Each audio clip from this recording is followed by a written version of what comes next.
Bagamat nung ang Panginoon ay naging tres, malaking tres unong Diyos, ay talagang nung pumasok sa kanila ito, wala na silang pag-aalinlangan sa kanilang ginagawa. Yung paghahayo nila, talagang hindi na nila inisip kung mamamatay sila o kung ano man madadakip sila, makukulong.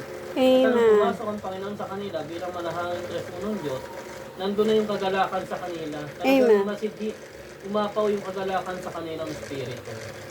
Umayos sila kung saan man sila pumaroon, bahala na kung saan sila pupunta. Basta, yung natanggap nila yung tres unong Diyos, ay talagang napalakas at napasigla yung kanilang paniniwala at pananampalataya. Amen. Amen. Kahit nabautisman tayo, kung iisipin natin talaga na tinanggap natin, bagamat yung iba na binautismuhan, nabautismuhan lang dahil siguro sa pagpipilit o nabautismuhan lang dahil gusto lang na mawala yung basta maraming dahilan. Pero nung tumatagal, nung natanggap na yung bautismo na yun, at tinanggap nila yung tres unong Diyos, nagalak na rin sila. Diba? Amen. Nagalak ako nung una, hindi naman talaga ganun kaano yung ko.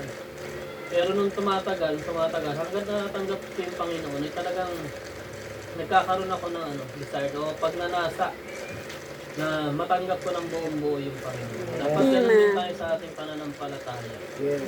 Yung kagalakan talaga na ibinigay sa atin ng Panginoon. Kahit anong tuliranin, di ba? Kasi yung kagalakan, yun yung ng Panginoon. Pero may kabaligtaran nito para din sa kaaway.